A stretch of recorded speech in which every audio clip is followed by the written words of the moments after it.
In today's short video, I want to share on how to give a device address. So guys, you need to master the binary numbers. So you need to master the format. 1 represent on and 0 represent off. So guys, let's start.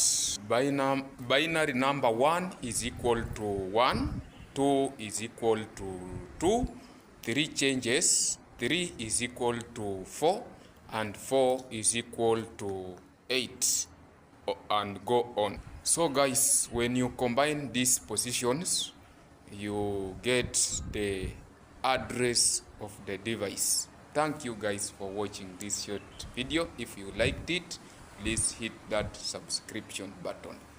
Bye.